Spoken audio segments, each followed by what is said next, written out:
Ціхановскую сустракалі ў Кіеве з кветкамі. Навошта Зеленскаму збліжэнне з беларускімі дэмакратычнымі сіламі і што гэта можа даць беларусам? Як Беларусь уключылі ў інфармацыйную атаку супраць Літвы і нечаканы званок Макрона Лукашэнку? Ці нешта ён змяніў? Гэта праграма «Тут і там». І мае госці сёння журналістка літоўскага выдання «Дэлфі» Анна Даўкшевіч. Прывітанне, Анна. Вітання. Журналіст беларускай службы польскага радыё Эдуард Жолуд. Добрый день. І проста цяпер з Кіева да нас далучаецца рэдактар Белсату Сергей Пеляса. Вітаем, Сергей. Вітання. Нават не з Кіева, а па дарозе ў Кіев. Мы бачым, так, украінскія краявіды. Для спадарства працуе Алесь Залеўскі, і пакуль ідзе застаўка, заклікаю паставіць лайк гэтаму відэа. Дзякую.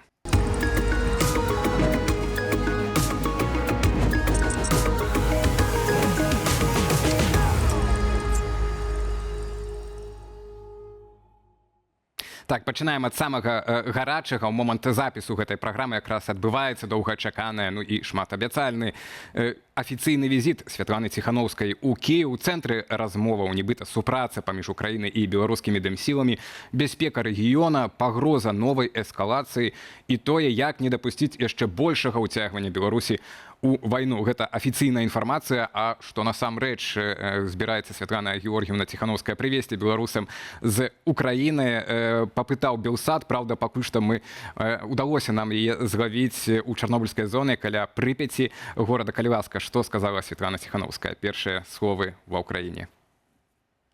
З самага пачатку візіта ты адчуваеш, перш за ўсё, гэта боль, бо у Киеве я бачыла разбураныя будынкі.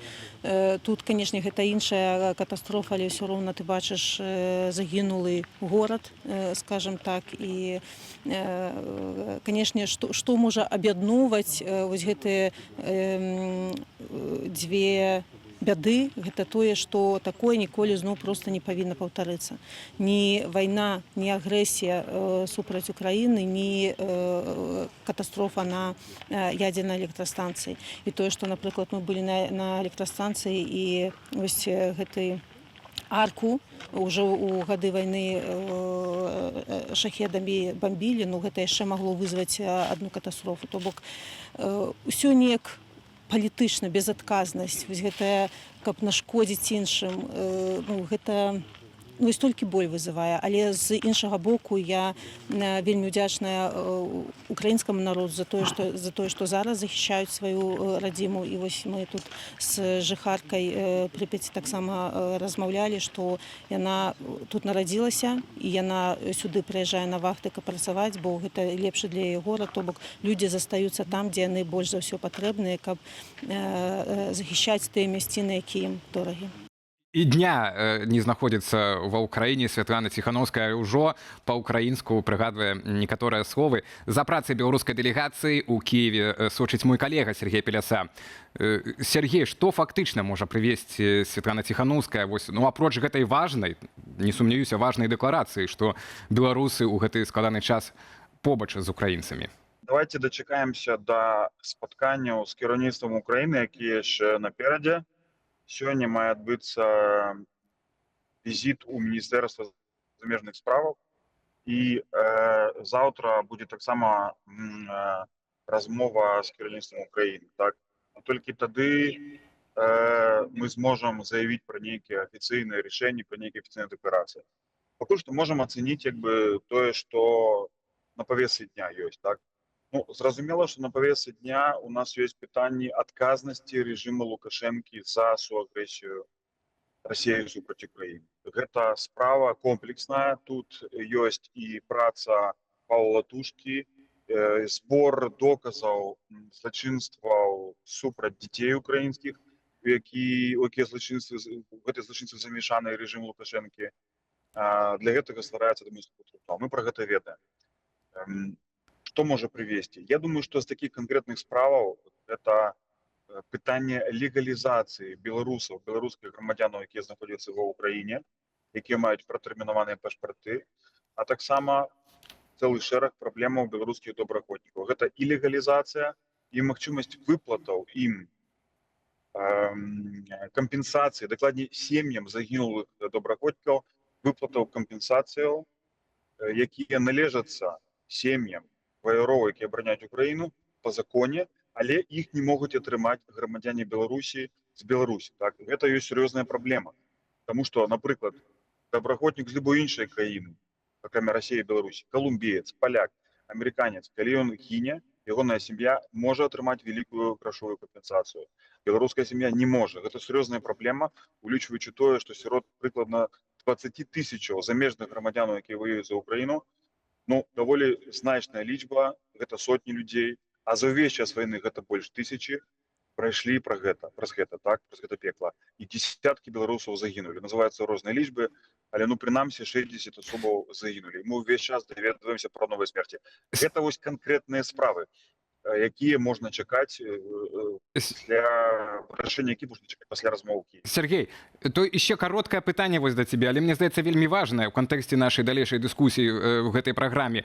Ці ты даведаўся, можа, там ва ўкраіне, на якія канкрэтна дадзеныя Зеленскі увесь час спасылаецца пра магчымае уступленне Беларусі у вайну вось менавіта цяпер, што нават і быў справакаваны званок Макрона, так, это адна з прычынаў, чаму і патэлефанаваў Лукашэнку. Ці ёсць у цябе гэта разуменне, чаму так найбольш цяпер украінцы баяцца з боку Беларусі? Па-першае, гэта размяшчэнне элементаў сістэмы арэшнік на тэрыторыі Беларусі. Элементаў сістэмы, можа быць, не ўсяго комплекса. Па-другое, гэта удзел Рэспублікі Беларусь у расійскай эскалацыі і дэманстрацыі сілы. Маю на ўвазе нядаўнія вучэнні расійскай ядравай атряды, частка якіх адбылася на тэрыторыі Беларусі. І хаця ў адрозненне ад расійскай тэрыторыі на Беларусі не было стрэльбаў, не было запускаў ракет, то тым не менш у Осіповічах імітавалі запуск ракеты «Іскандер». Упершыню такое адбывалася, раней не было. Калі штосьці адбываецца ў вайсковым сэнсе упершыню і выкарыстоўваюцца самая моцная зброя, якая толькі ёсць в арсенале, альбо дэманстрацыя яе, гэта эскалацыя канфлікта, гэта пагроза для Украіны. І асабліва, калі арэшнік размяшчаецца на Беларусі альбо на памежжы з Беларусю. І праз некалькі месяцаў Украіну атакуюць гэтым жа арэшнікам, но то, канешне, у украінскага кіраўніцтва ўзнікае пытанне, ці гэтыя ракеты не паляцяць з тэрыторыі Беларусі наступны раз, так? Гэта толькі адзін з элементаў. Акрамя таго, мы ведаем, што апошнімі месяцамі з выкарыстаннем тэрыторыі паветранай прасторы Беларусі праводзяцца атакі па Украіне і па Кіеве. Адна з масаваных атак, не апошняя, але перадапошняя, якая адбылася некалькі тыдняў назад, яна вельмі раз'юшыла, абурыла, у тым ліку украінскі палітыкум, вайскоўцаў, бо яўна была выкарыстана тэрыторыя Рэспублікі Беларусь, і пасля гэтага мы памятаем, былі пагрозы камандуючага сіламі беспілотнымі сіламі Бадзяра, так? Гэта не азначае наземнага ўрвання, але тым не менш тэмпература на беларуска-украінскай мяжы расце.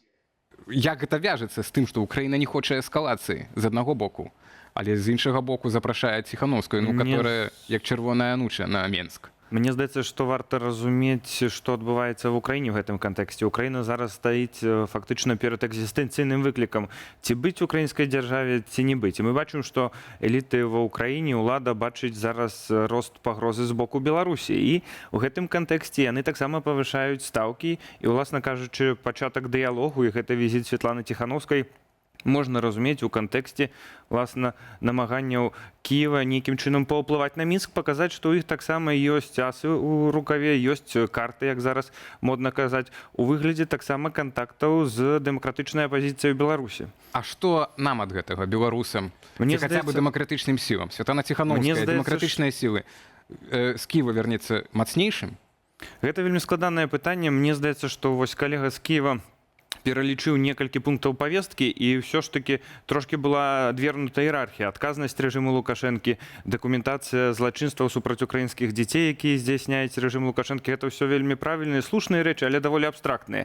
А вось вырашэнне канкрэтных побытавых штодзённых пытанняў беларусаў, якія ў тым ліку ваююць у шэрагах узброеных сілаў Украіны, гэта вельмі важныя пытанні, якія зараз, як мне здаецца, ёсць прынамсі з'яўляецца, як это камунікуе офіс, украінскі бок, ёсць магчымасць неяк паўплываць на гэта. І вельмі хочацца верыць у тое, што візіт Святланы Ціханаўскай сапраўды аблегчыць долю тых тысяч беларусаў, якія жывуць ва ўкраіне, так, нараджаюць дзяцей. Яны там дыскрымінуюцца з аб'ектыўных прычын, так, бо маюць пашпарт дзяржавы суагрэсара. Але некаторыя пытанні ўжо можна было б закрыць, і варта гэта зрабіць. І я вельмі разлічваю, што Ціханаўская падыме гэта пытанне на ўзроўні вышэйшага кіраўніцтва ўкраіны, бо для Зеленскага вырашыць там, не знаю, праблема банкаўскіх рахункаў для некалькіх тысячаў беларусаў, груба кажучы, гэта літаральна хвіліна, ось так робіцца. Так? Чаму гэтае пытанне дагэтуль застаецца адкрыта? Гэта адзін момант, а другі момант, гэта яшчэ таксама вельмі важна, пра гэта мала гавораць Беларусі, але вось гэта, напрыклад, всплывае тут,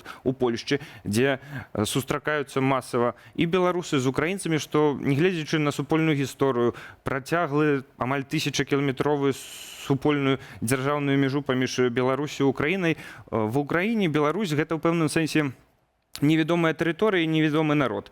І большасць украінцаў пачалі ввогуле мець у сваім гарызонце свядомасці беларусаў толькі ў лютым 22-го года, калі з тэрыторыі Беларусі паляцелі ракеты. І тут зараз, калі Святлана Ціханаўская паехала ў Кіеў, ва ўкраіну, напэўна, будзе асвятляцца гэты візіт ва ўкраінскіх СМІ. Тут ёсць магчымасць зблізіць гэтыя народы, сапраўды паказаць, што Беларусь гэта не рэжым Лукашэнкі, не толькі рэжым Лукашэнкі, але гэта і беларусы, якія змагаюцца ў тым ліку за ўкраіну, якія самі церпяць ад Расіі і церпяць даволі доўга. Так, ну пабачым, што вось заўтра, як кажа Сергей, будуць ўжо сустрэчы з высокім кіраўніцтвам Украіны, ці будуць там прыняты канкрэтна гэтае рашэнне. Натуральна, ўсё гэта на Белсаце, мы будзем вас інфармаваць пра гэта. Пакуль гэты матыў мы закрываем, таму што на мінулым тыдні, ну, з усіх бакоў фактычна геапалітычны ціск аказваецца на Беларусь вельмі актыўна, фактычна сапраўды з усіх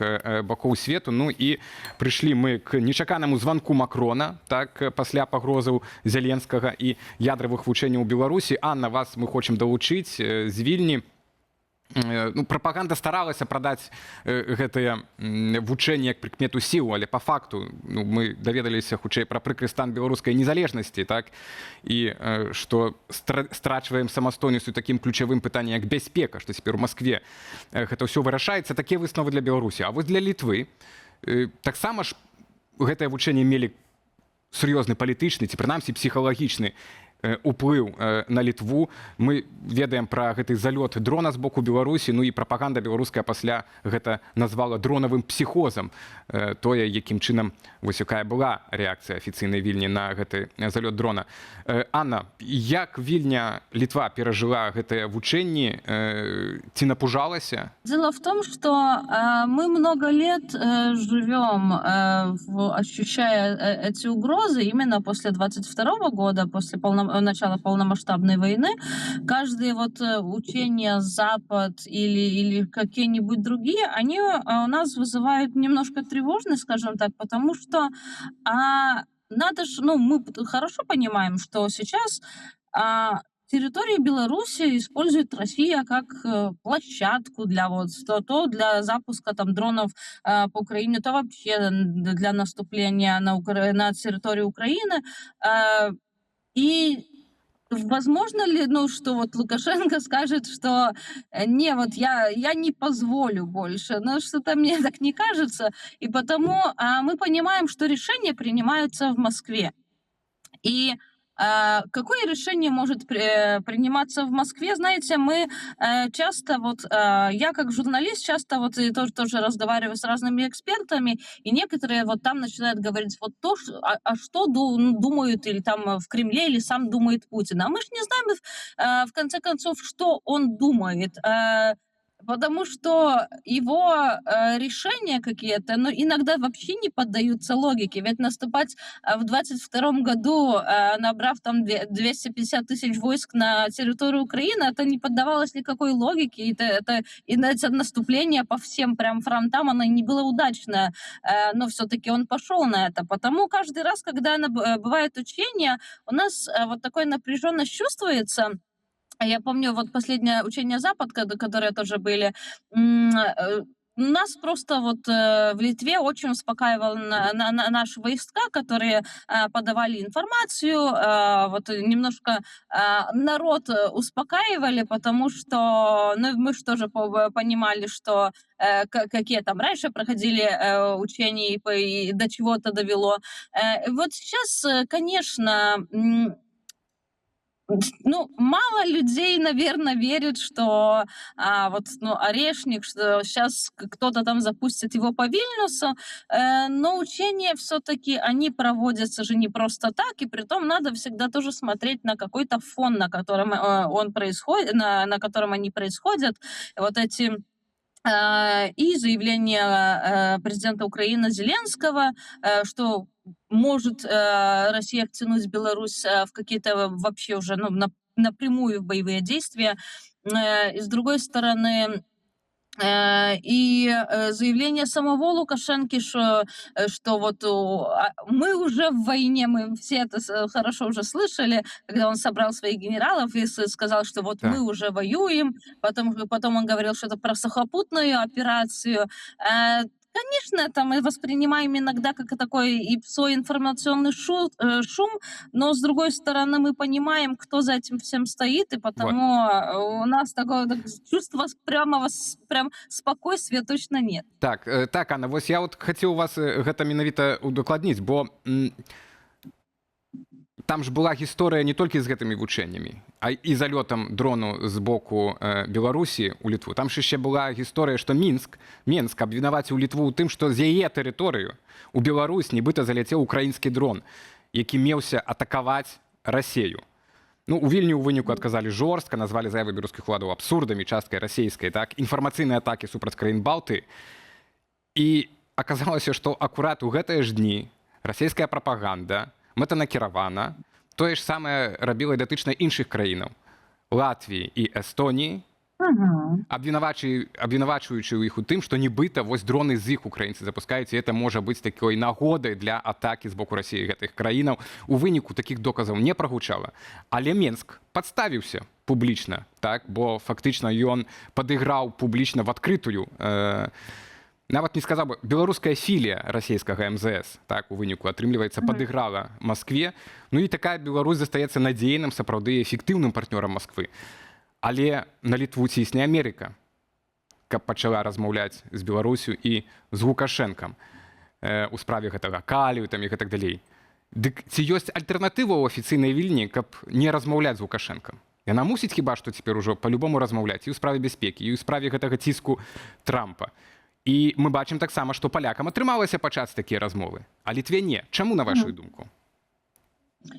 Ну, во-первых, отношения с нынешней властью Беларуси и Москвой, она, мягко сказать, не очень, потому, может, и не странно, что мы ничего не получили, никакой информации. Кстати, наши власти заявляют, что последнюю вот информацию про дрон, что он может залететь там или лететь в сторону Литвы, они, кстати, получили от Беларуси. И с этим дроном вообще ситуация очень, ну, странная, потому что он залетел к нам, об этом нам сообщила Беларусь, потом Беларусь сказала, что это как бы мы его запускали, а вообще в конце концов дрон вообще вроде как исчез, ну на наши... Ну так, відавочна гібридная атака, так, вот інфармацыйна-псіхалагічная. Да, просто как каждый на другого показывал пальцами, да и все. Но то, что будет, что будет влияние какое-то со стороны Америки и пробы какие-то поднадавить, что касается белорусскалий, мы об этом уже начали говорить вот журналисты, эксперты в Литве, после визита спецпредставника США в Минск. Это было первым вопросом, который начали поднимать журналисты для наших властей, что, ну, даже не то, ожидают ли, напрямую вот был ли уже какой-то разговор, что вот надо будет как бы помягчить свои санкции и все-таки разрешить этот транзит. Но тогда они говорили, что нет, и никакой информации мы такой не получали еще. Но это был вопрос времени, когда все-таки выйдет, что так оно и будет, потому что, ну, не назряли же, ну, поменяли политзаключенных, Лукашенко согласился поменять политзаключенных, ну, он же на что-то их поменял, да? Это было и Белавия, но и Белавия и Белорускали, но если все-таки наши границы, потому что это же указ и Польши, и Украины, ну, не указ, но как бы давление и на Польшу, и на Украину, что касается Кали и на Литву тоже. Но если мы-то эти границы закрываем и все равно не пускаем, то снятие санкций, оно как бы не сильно работает. То потому это было очень ожидаемое, что и наш же министр иностранных дел так, уже Анна, так, говорил но на але прошлой ці ёсць неделе. альтэрнатыва, ці вы бачыце варыянт, пры котором Вільня скажа не, нет і все, мы не будем ані размаўляць з Лукашенком, а тым больш пра Калій. Нема ж такой альтэрнатывы. Я думаю, что тут вопрос действий общего Евросоюза, потому что отношения вообще Европы с США, мы же все видим, что они Так. не на самом лучшем уровне сейчас. И тут вот очень большая задача нашим властям найти поддержку в Евросоюзе и говорить не от стороны только Вильнюса там, или Вильнюса с Ригой, допустим, или там Вильнюса с Варшавой. А если это будет решение всего Евросоюза, что нет, мы не согласны, что вот наши санкции остаются, и вот у нас полная поддержка там, вот Те этим згодные. странам, там, Так. да, тогда возможность есть, но я все-таки это зависит тоже от уровня давления США, потому Так. что тут очень сложная ситуация. Мы как бы пробуем не потерять отношения с США, не Вот. разругаться с ними, потому что это нам очень опасно. С другой стороны, пойти вот на уступки очень так легко, этого не поймет общество Литвы.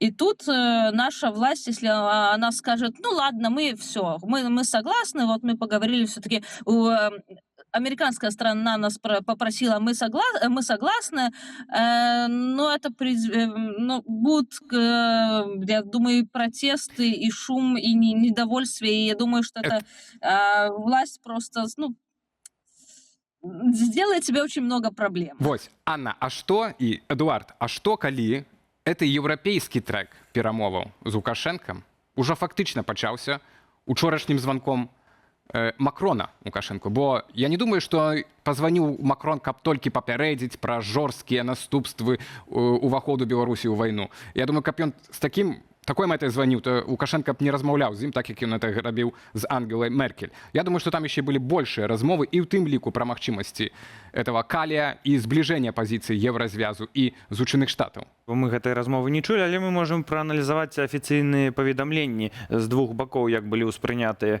гэтыя размовы ў Мінску і ў Парыжу. Так, Парыжы як бы паставілі акцэнт на тым, што чакаюць ад Беларусі далейшых крокаў па нармалізацыі адносінаў з Еўрапейскім Саюзам. Хутчэй за ўсё, гаворка ідзе менавіта пра вызваленне палітычных вязняў чарговых групаў. А што тычыцца Мінска, калі я не пабачу, мне здаецца, я не пабачу, там вельмі сціплыя былі каментары, а прапаганда рэжымная заўжды выкарыстоўвае. Афіцыйна Францыя нават не Менавіта. А калі Лукашенко размаўляе з нейкімі палітыкамі, давайте прыгадаем візіты афрыканскіх лідараў альбо паездкі беларускіх дэлегацый в афрыканскія краіны, гэта падаецца з такой помпай, як міжнародныя прарывы.